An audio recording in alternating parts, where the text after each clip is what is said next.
If you like what we do, follow us on Facebook, Instagram, YouTube. Don't forget to subscribe and check us out on Patreon.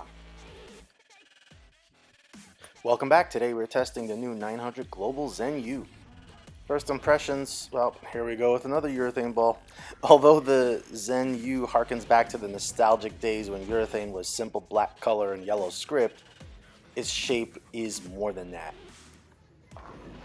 Alright, well, I don't have to tell you my feelings on urethane, but as we all know, it's here to stay. So manufacturers will continue tweaking urethane to give us varied reactions. I talked about it before. We can basically make an arsenal with them. In this iteration, 900 Global goes with a pretty strong cover with the same shape Zen core, but a much lower differential. And the idea is to give you a urethane ball that has control of urethane, but a bit more responsiveness while putting in a control shape core.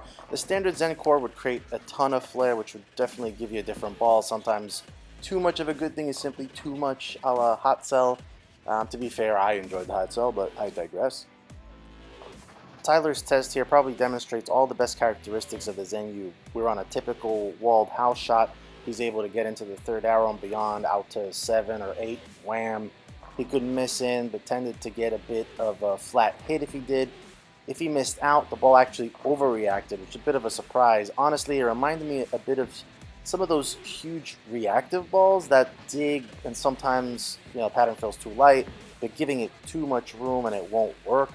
I don't know, think maybe Motive Trident Abyss, for example, something like that. I mean, yes, you can see it has clear urethane characteristics, but at the same time, the speed of the responsiveness lets you know that it's amped up a bit. Sean's up next, and I would say his roll is a touch more forward than Tyler, and you can kind of see the difference it makes.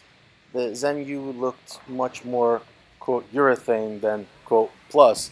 And it's too strong to start up in the outside oil, but with a little room, it was kind of touch and go.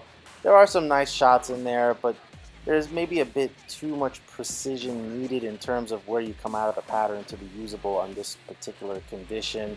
A bit of a surprise seeing the difference between Sean and Tyler isn't that significant to see such a difference in ball motion. It just came down to the ball being more effective with a bit more axis rotation, which actually seems contrary to what Chris Barnes said in his video.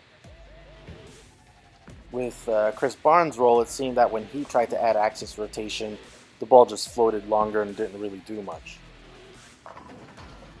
I think that kind of has a little bit to do with the axis tilt. Now onto Brian. The initial look was, I would say, pretty obvious urethane reaction in the sense of how early it starts up, right? When he's outside, it just starts up immediately. But once he starts moving left, say he jumps all the way to 12 with belly, hey, surprise, it wasn't too bad. Misses in, do still leave flat corners, no surprise there. I mean, maybe they'd hit if the pattern was a touch shorter. But anyway, Brian then finds a sweet spot near the second arrow, and there he kind of just basically strikes all day. So you know how 900 Global said this could work on a cliff house condition. Well, in Brian's case, it definitely looked true.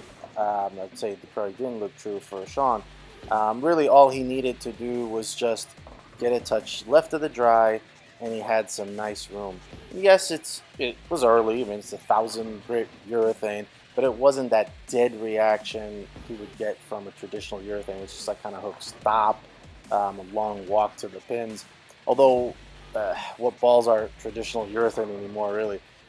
Anyway, he only needed to watch out for the pitch out to the right, as it did overhook, which again gets its characteristic from the plus side of the chemistry.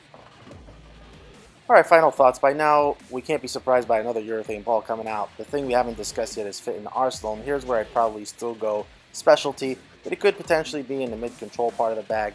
There have been a handful of urethane balls like the Rotogrip UC3 and Motive Blue Tank that fit in there. The Zen U is a small step up from the UC3 in the sense that it reads a little earlier and is a little smoother down lane. So if you're creating a urethane lineup, you can have both since they complement each other.